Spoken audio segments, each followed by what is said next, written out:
class, we will be discussing deferred annuities, the uniform series, equivalence calculations involving mga multiple interest formula kung previously sa other video is isa-isa na to siya kanilang ang ma-apply for this problem, kanilang for this problem, ano lang. But today, we'll try na kadang in one problem, we will be using mga multiple interest formulas.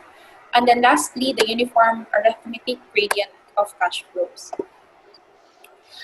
Before proceeding to the katong mga na-mention ako ng mga topics, let me just present this one.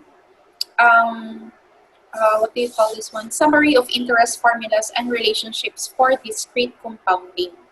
So, summary lang ni siya. And ang mga formula diri kay para siya sa obviously for discrete compounds, no. When you say discrete compounds or discrete compounding, kanang pasabot ani ng mga interest is compounded. Can I use the yellow one?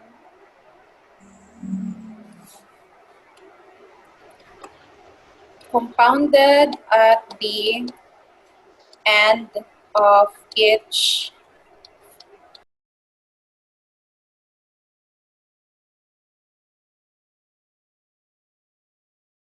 so discrete compounding means kanang mga interests that are compounded at the end of each finite length period. So what are the examples of mga finite na length period that we use sa mga previous na to na discussion?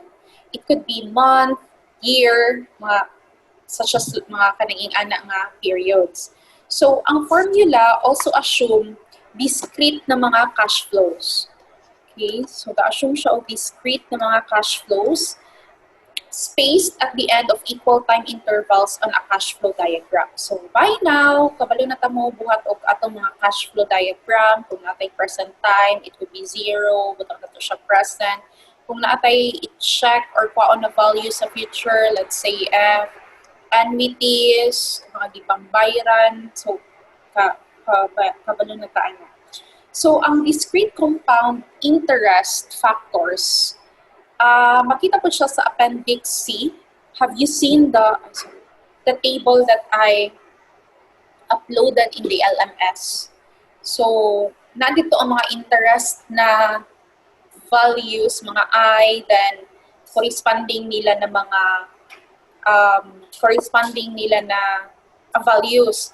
Then, if you notice and observe sa last nato na video, lecture video, is that ipakita na ko dito kung giyon sa to pag-utilize table, lookup. Anyway, if you are given some problems, maka-state man dito if kanang lookup sa table, reference, ang reference ato na problem is based on this Appendix C na table, ano. So, dili ra kayo mag-worry kung nabala ka mo ganus ato siya gamiton. So, ang assumption is made that I remains constant during the end compounding period. So, I is constant. Muna siyang assumption na is constant.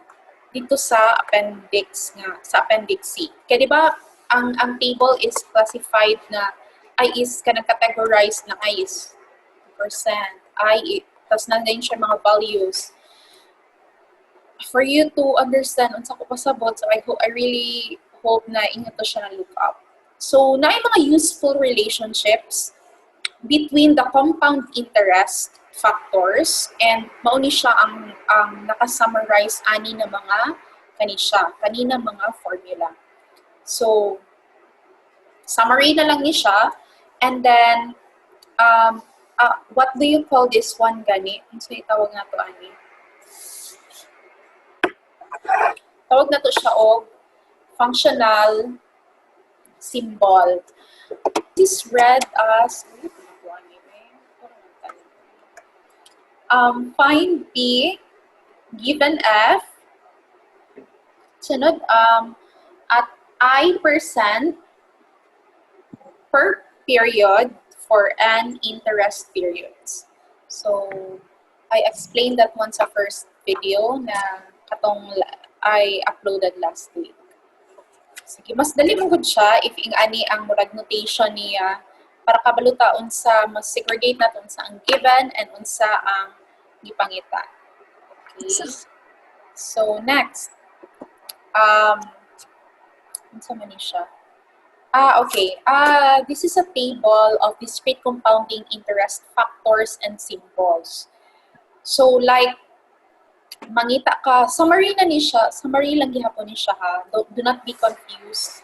Mangita ka og let's say mangita kag F pero given ang P, then mo ni siya ang factor na imo i-multiply ay imong i-solve para ang tawag ani nga factor is the single payment compound amount. Okay. Oops, not yet. And then, what else? Functional symbol is represented by, diba, find F.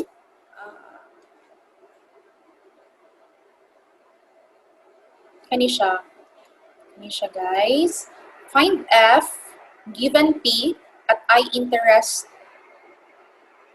per period for n interest periods. Tama ba? Per period. Yes. So, ang functional symbol is mas mapadali nimo kung nadali mo ka ng please do not be confused kung naay mga given then naay solution na appeal ni siya. Diba? Dili na niyo siya i-solve na kanang murag ing ana siya ha. Way of writing lang na siya para ma-plaster siya and maklaro unsa ang pangitaon ng unsa ang given. Ang I%N, mao ni siya ang kung ingani gali ang functional symbol na solution sa isa ka problem, mao ni siya ang inyo i-compute na factor. So, I hope wala muna libog na part. Later, matanaw na to siya. I-stress out na lang na ko na.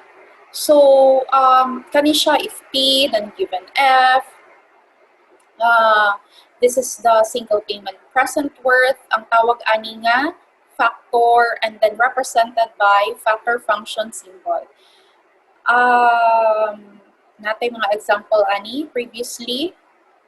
So this is just again the summary of discrete compounding interest factors and symbols.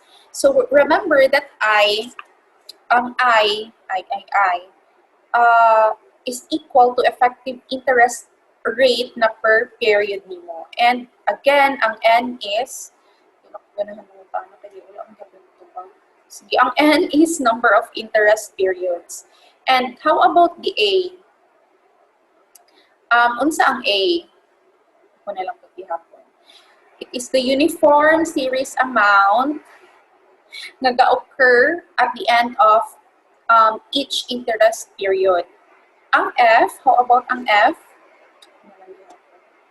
Future equivalent, and ang P is ang present equivalent from the first letter ng F of P. Future and present. So, again, we will be using ang functional symbol for the rest of atong mga topics because it's easier to read and identify ang given and ang gipangita. Okay? So, okay, let's move to, this is our main topic, one of the three main topics that we will be discussing today. So the previous slides were just a review or ang presentation sa mga summary. So this figure that you are viewing sa inyong screen is the general cash flow representation of a deferred annuity or uniform series. Annuity. I never heard about that before until kanang nag-take ko aning subject.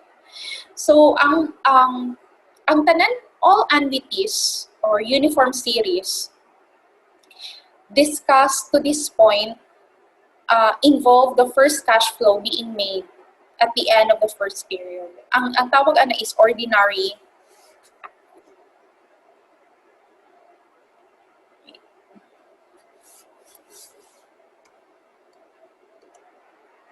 ordinary annuities.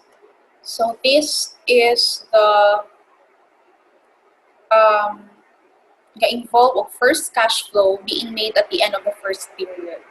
So if the cash flow does not begin at later date, kanang dili siya mag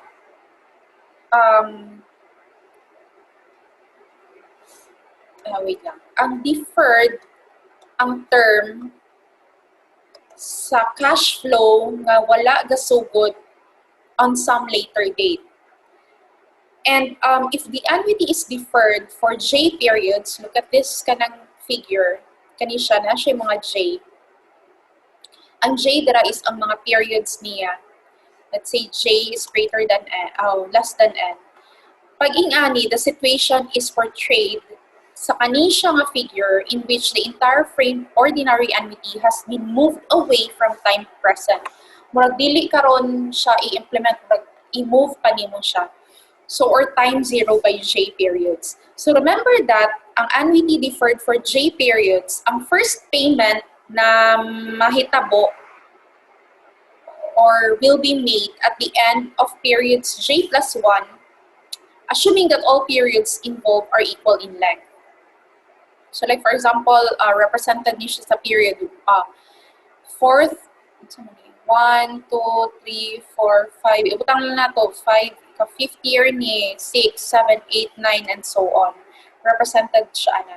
So, to percent equivalent at the end of period J of an annuity with cash flows of amount A, annuity, amount A. So, na kay, do we have it here? It's not here. Sa previous siguro na po. Previous na to na topic ni cover. So, naakaani na ang functional symbol. Atura na siya gi-replace ang N niya. So, the present equivalent of the single amount nga kani siya as of time zero,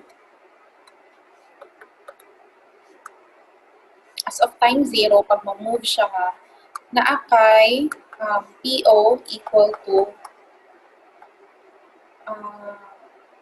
P A I percent N minus J. Would be J P A. So muna siya ang general cash flow representation pag deferred annuity ang atong compared sa ordinary annuities. Pwede na to can we have that? Magbalikan na to tong ordinary. Pero look up na lang, paki-review na lang sa inyong notes unsay nawong sa kanang cash flow diagram niya sa ordinary so that you will see ang difference niya sa deferred annuity. And then para mas masabta na to unsa ang ano niya ha. We have this example, this problem. Who can read this problem? Ano lang sa sige.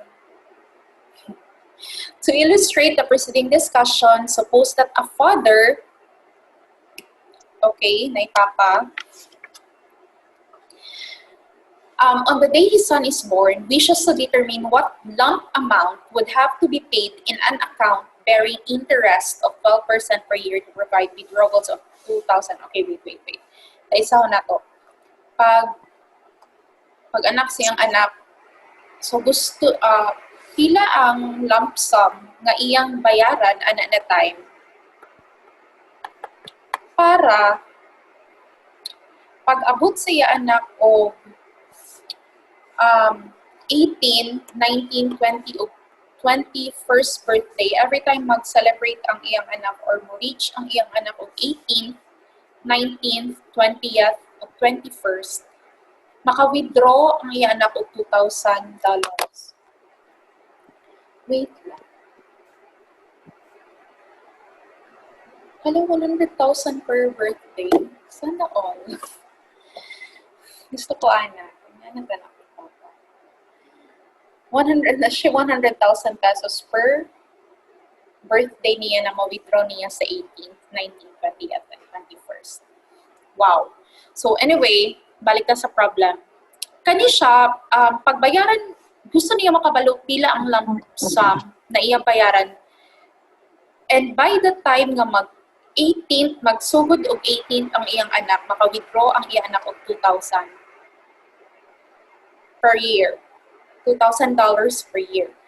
Ang kani siya, pag naka-i-invest na lump sum as of the present, magdaga ni siya og 12% per year. Gets na to, no? Nakuha ba na to ang problem? Ang importante, nasabtan na to ang problem. Kaya dara ang first step. So, ang problem is represented by this cash flow diagram na, okay, so pila ang lump sum. And pag abot og 17, mao na ang future na mag-start kay by the end nga 17, mag-withdraw si son per year to provide withdrawals. So, naay 2,000 si son per birthday niya sa 18-19-21. So, muna siya nga A is equal to $2,000. And, of course, we note that I is 12% per year.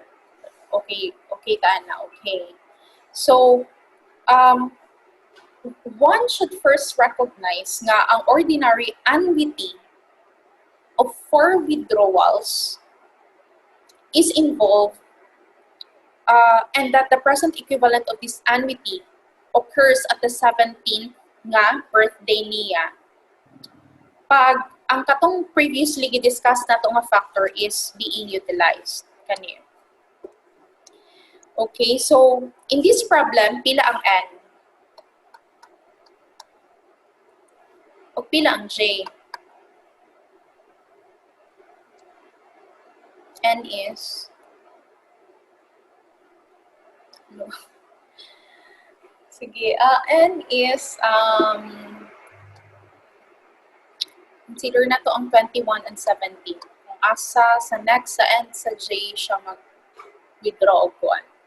Okay, so pwede na mo use og subscript na P or F para naatay future. Dili na naatay future. P for present, F for future. Ingana. So, muna siya ang nahitabo diri. Okay? So, nakay 2,000 and then 12% ang imong interest and in 4 years. So, pag i-apply ninyo, kindly please check ang katong formula sa iyong factor. Muna siya imong makuha. Multiply that one, you will get 6,074.6. Okay, so unsa man ni ang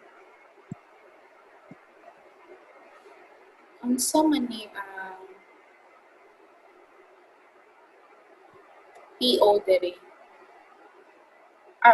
Sorry. Na kay P17. Diba? Which is 6,074.6. 60. Muna siya ato P17. Okay? Ganong P man siya nga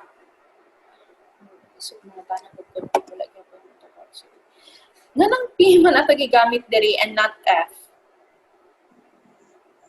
Because ang gibasihan nato ang kaning upat ka buok nga periods, i-compute pa nato pila kani nga amount ato gipangita for P17. Now, if nanatay P17, ay nato ma-calculate ang compute nato ang PO or P0 P0 with respect sa P17.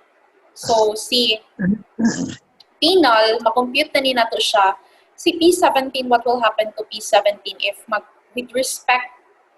if gamito nato siya in reference para ma-compute nato ni, mahimo na siya o F17 C P17. Okay? So that's why na money at a given point in time, such as kaninga period sa 17th year, is the same regardless of whether it is called a present value or future equivalent. Future na equivalent niya. So, let's try to compute ang PO or PNOL. So, same P given F. Pilay interest. Same lang ba? 12 ra ba gihapon? Yes, ma'am. Ay, salamat na gyud. Thank you so much. Okay, yeah. So, 12% gihapon siya. And, ang N nato now is 17. Okay. So, again ha, kay nagbalik man ta sa PO since nakuha, gusto na to with respect sa future na equivalent niya. So, computing that, makakuha ka ani nga factor. This is 0.1456. Go back to your factor na formula para makompute na ninyo siya using this notation. So, P over F, P over F, IN. So, functional symbol nimo. So, you will have 884.46. 884.46 ang unsa naman ni mo ni ang kinahanglan na lump sum sa father para maka-withdraw si anakens o 100,000 pesos per birthday niya sugod 18. No, san mo all. So, yeah, mo na ni siya. Mo na ni siya ang kailangan ni fatherland. Next. So, deferred future value of an annuity. Next example, when you take your first job, graduate na ka no, so na-engineer na ka. Then pagka-engineer ni mo, nakatrabaho na ka. So, ingon ka nga, plano na dahil kag-retirement. So, na-decide ka to start saving right away for your retirement. Now, gusto mo ka mag-save for your retirement, you put 5,000 per year into the company's 401k plan. Murag name lang ni sa plan. Or baka at the end sa kuan ni mong term, murag 401k ka, something na siguro. Anyway, importante diri ang $5,000 per year na imo ginabutang sa imong as savings. So, the average of 8% interest per year. So, 5 years later, nangita ka greener pasture. So, na-hire na po ka sila in company. So, you move to another job and start a new 400. Curious lagi ko ng 401. Ano siya? Common name ni. Hindi like ka familiar or ako lang hindi familiar.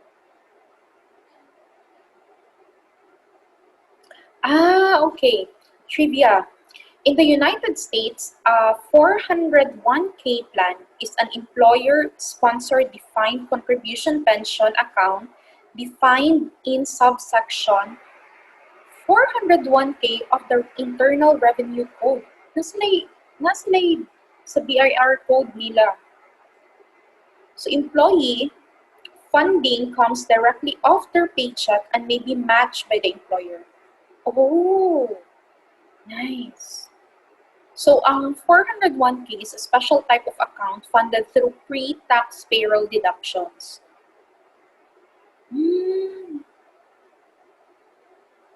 Nice. May pa sila nung likod niya.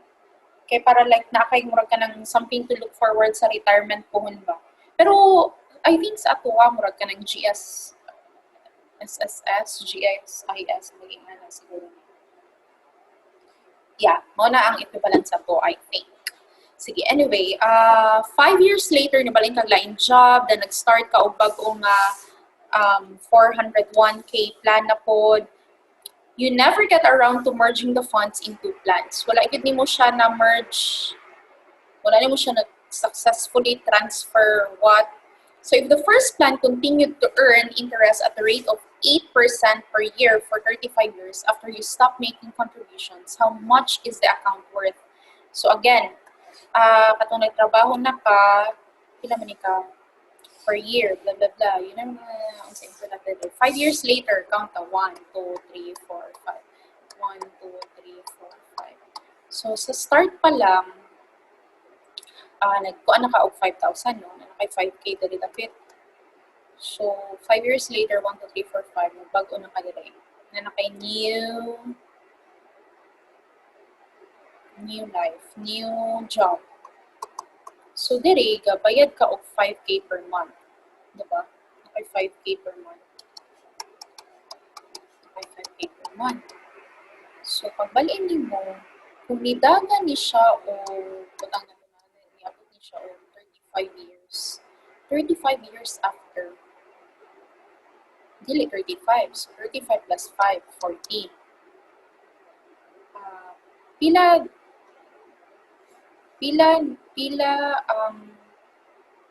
how much is the account worth? After 40 years, pila na siya?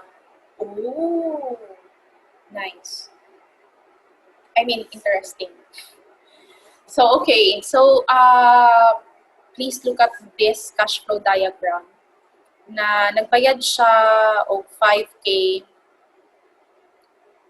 per year. End of year. Ang ako kay gi-start na ko diri, pero ang iya, of course, mo refer nang ta sa reference, no? Kay diri man pud ko refer. End of year man pud ni iya. Every end of year niya gi-account ang contribution or ang payment. So, dili 35 years, but after 35 years, sa year 5 niya, pila ang future worth niya. Oh, nice.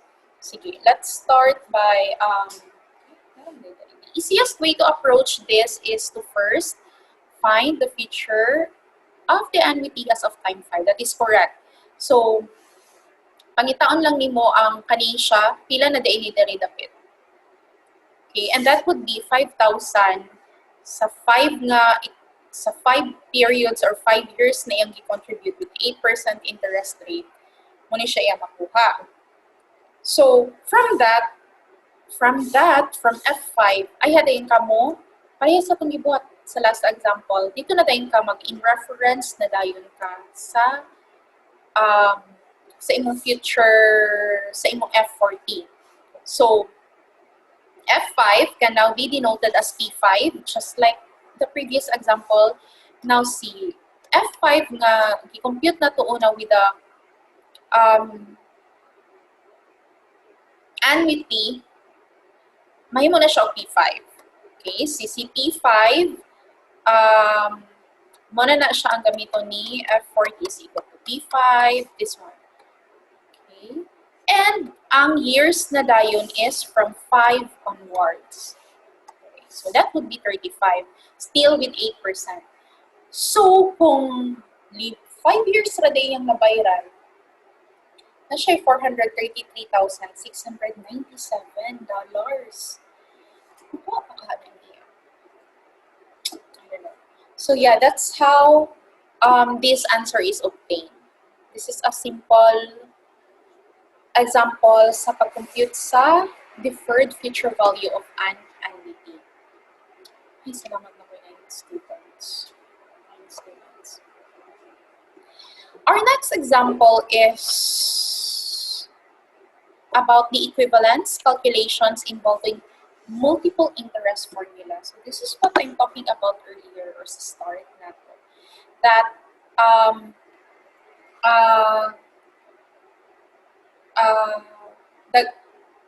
kung na-familiarize na nato ang mga different interest formula, by this time, dapat comfortable na ta with equivalence problems naga-involve og mga discrete compounding of interest and discrete cash flows. So all compounding of interest takes place once per period time. So ang kani siya nga topic, kaning equivalence calculations, kay iga-involve siya og 2 or more equivalence calculations para makasolve kag isa ka unknown quantity. So the end of year nga EOY is end of year. Ayaw mo ka-confuse ana when you look at ang mga kanang mga ingay end of year EOY as kanang end of year na cash flow. Okay, and ang interest rate is constant over the end time period. So just like sa atong mga tabulated. So, okay, this example, our next meeting will be Thursday man, no? Maapas kaya? Let's check. A, B, C. Sige. Let's have this as an assignment. How? Next meeting, simula na yung buto nga next meeting. I will ask,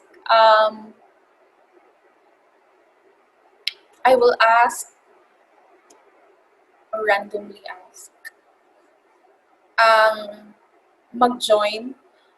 Simula na mag-join. But ang answer magod, pwede ba, but the advantage is that nag-given na siya daan, inyo na lang i-explain. So there are 3 na gipangita na problem. Here, the present equivalent expenditure nga PO, future equivalent expenditure nga F8, and the annual equivalent expenditure nga A. So, 3 people will explain this one. Ang maka-explain, mag-explain, siya ang mag-represent sa tibuok grade sa tanan ES20 students natin. Ano na lang? Diba? So, kung wala mo ito nga next kuan, okay, wala. Wala may assignment. So, this is worth 30 points. Game, kaya na, low, kaya na, siya pag i-ulit mo manino. Kasi okay na siya, kahit i-ulit manino. So, again, next meeting, explain lang yun ninyo ang A, B, and C. Ay, nakasave po time. A, B, and C on how it was being derived and including ang cash flow diagram na naadre. So, yeah, i-discuss na 3 person that would explain the A, the B, and the C. So, sabot na lang sa inyong mga group chat.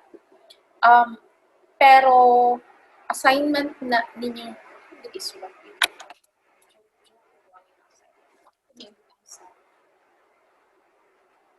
30 points, 10 points per item. Put to LMS. Sige, go. So, dapat nag-give mo appeal next meeting para mag-explain ani or else wala give mo yung assignment. Hindi manigon. So, okay. Since assignment man nice name. Anyway, let's move. Say next. Okay. Narita. The present equivalent of BP's payment schedule. Kabalo mo sa ng BP? Pili, blood pressure. Let me read to you ang history background ani nga example. So, entitled siya sa first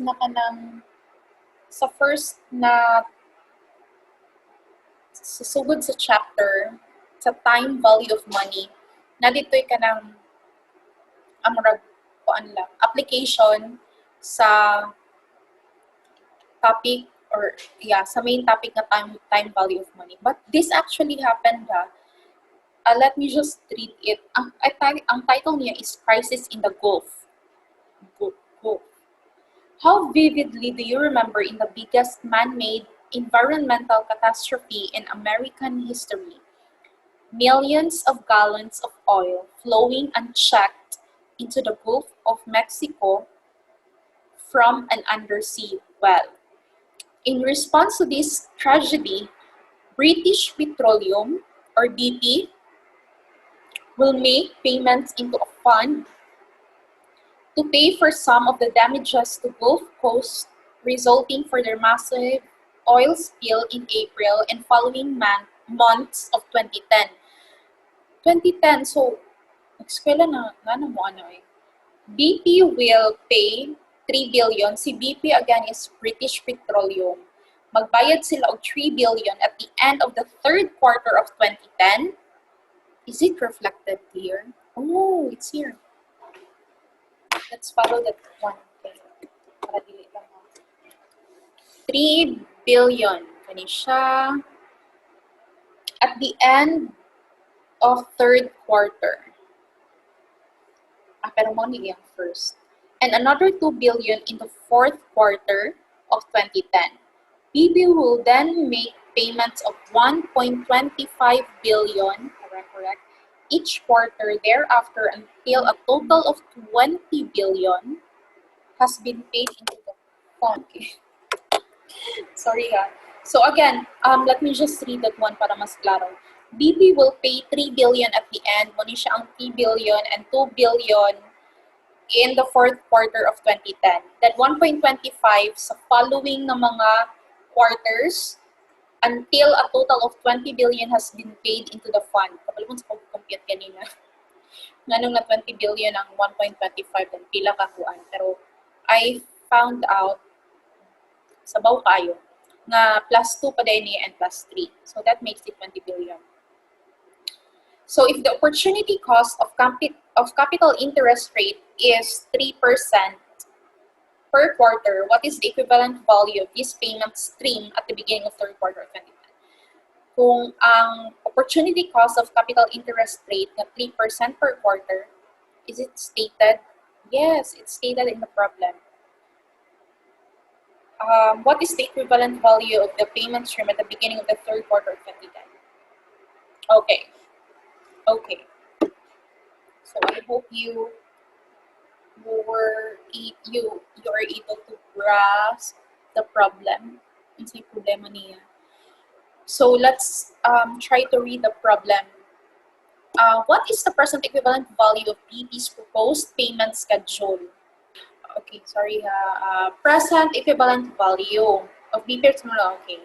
So natay murag nag-ingon to siya, given sa niya pay. Recall that BP will pay 3 billion. That's we know that one. And another, yes, we know this one. 12 additional payments, yes. Each quarter thereafter was 20 billion having been paid into the fund. The interest rate is 3% per quarter. Okay. So,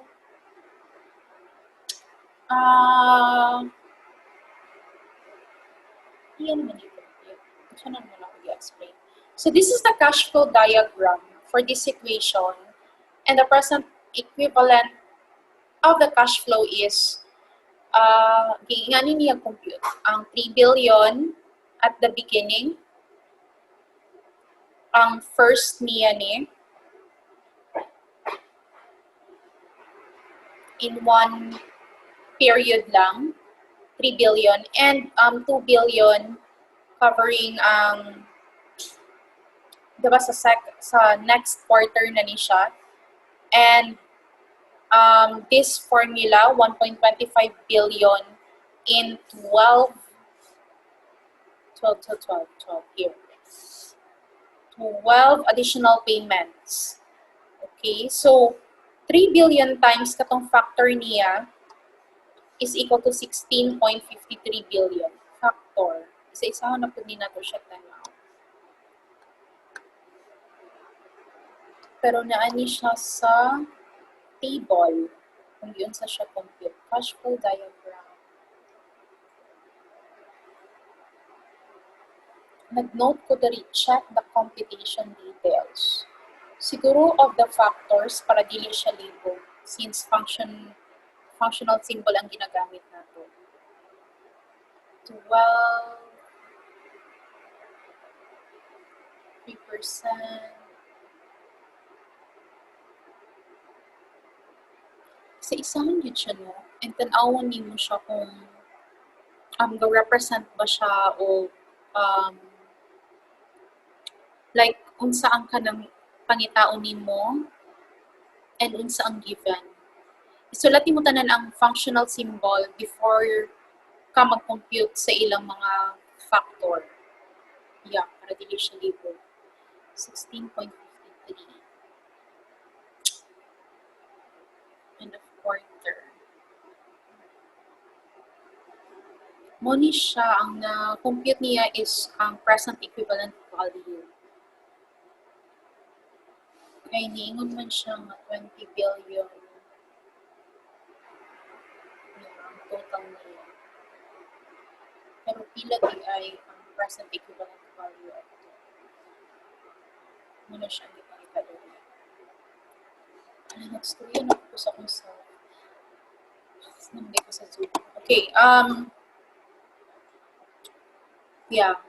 Kasi kay magtanga dito basta mag-study po ko. Ingani ko mag-study ka nang mag-story ako sa kung sa nakalimot ko for a while na day mo murag na day pero murag walay pa ako. Anyway, pwede yun mo yung sa anyway, sige. Kapit naman po tamo human. Pila? Anyway.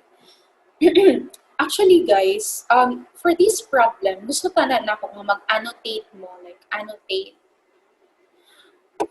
Para inyo kong tabangan. O drawing lang, hindi sa cash flow diagrams. Is that possible? No? Ay, saboy. Sige na lang. Determining an unknown annuity amount. So, two receipts of 1,000 each of $1,000 each are desired at the EOYs of 10 and 11. End of year. To make these receipts possible, 4 EOY annuity amounts will be deposited in a bank at 2, 3, 4, and 5. 2, 3, 4, and 5. 2 receipts sa 10 and 11.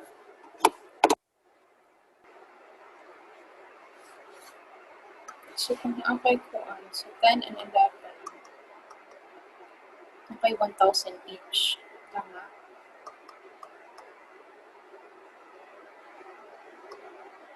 Sige. Okay. Then sa 2, 3, 4, 5, 9, 8, 7, 6, 5, 4, 3, 2, 3, 4, 5.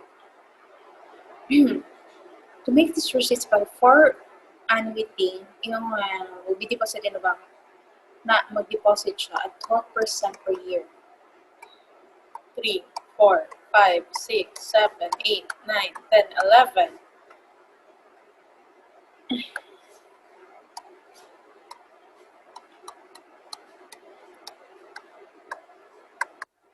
Dayon, since to receipts 1,000, so offered hour. 1K each, 1K. Dayon, ang 2, 3, 4, and 5. Ano sa mga dayon na siya? Kabalo mo? Pila siya. So, muna siya itong problem. Muna siya ang ipangita actually. Magkano si A?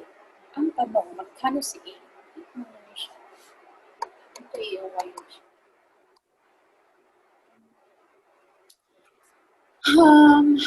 Determine the value of A that establishes. Actually, ang solution ani is on the next slide. Film din nato mga listen. Determine the value of A that establishes equivalence in your cash flow diagram. Wait, determine the lump sum value at the end of year 11. This one here. Ano siya, no? Ang letter C. Of the completed cash flow diagram based on your answers to parts A and B. Okay. So, sige. Reveal na tag-answer. Next. Tada!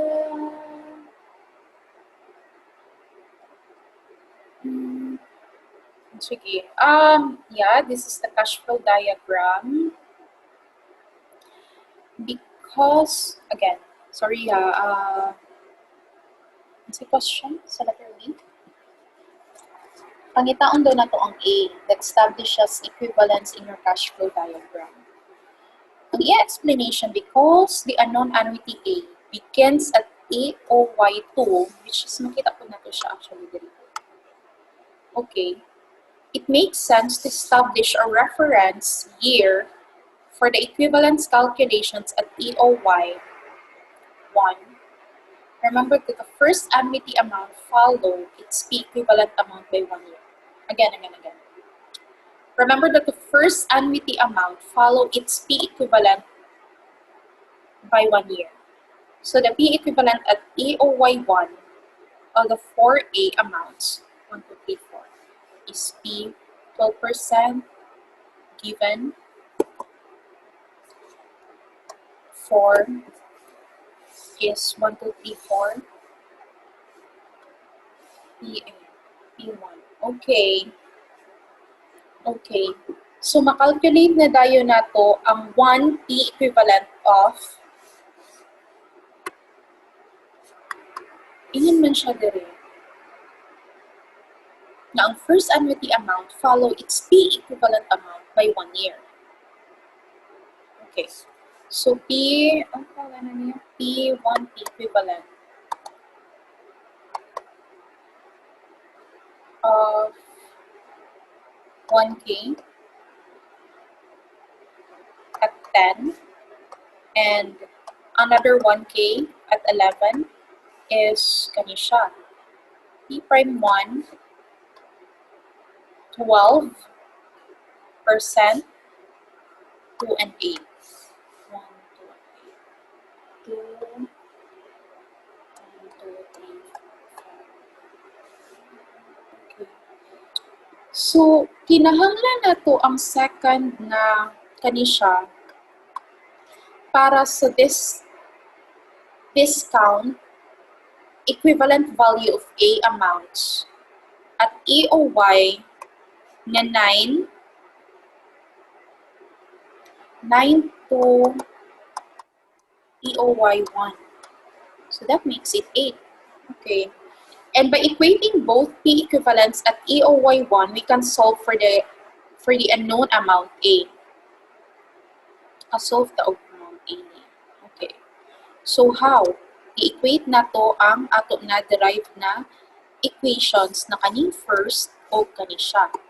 So ang nawungan na niya is this one, i-equate na to siya to this one. And makakuha na lang kag A nga siya. Siyempre, again, nag-ingon ko previously, no, na dili ni siya equation ng rag makancel ninyo. Kailangan ninyo og factor ani basta na ay functional symbol. So, mo nang naa siya 224.75 na A, dollars na A.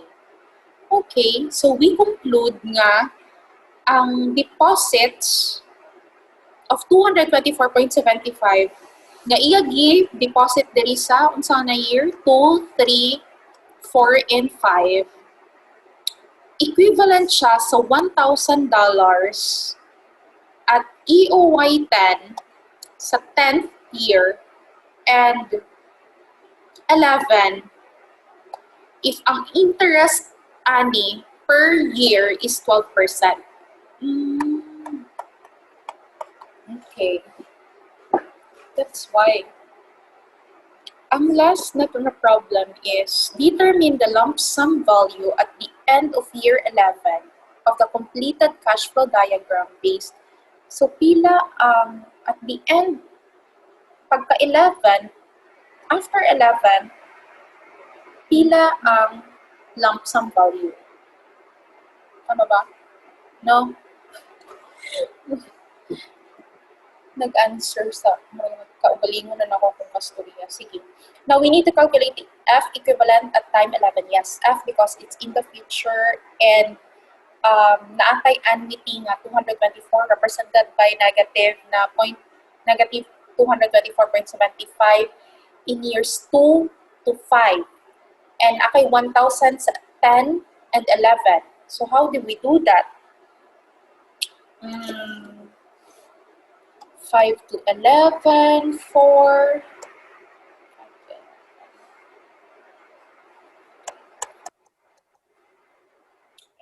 10 and 11.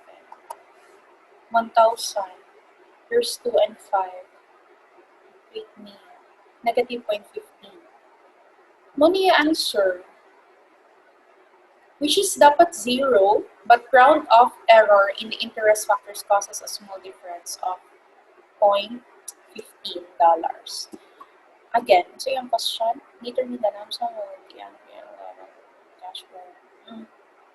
Okay. I think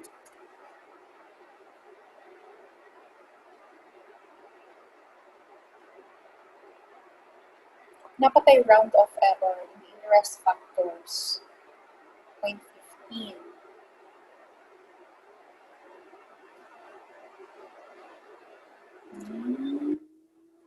Okay, dapat mag-0 yun siya. Kay sa A and B, sa A and B,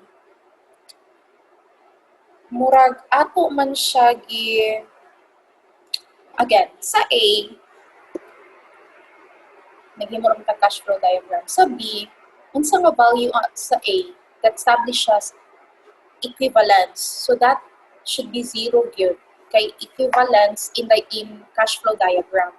Kay di ba sa B, ga-establish siya o equivalence calculation diri o. Mamayang gi-equate gali niya, diba? So, dapat sa C, kung magngita na ka sa lump sum value, mag-0 gid siya. Yeah.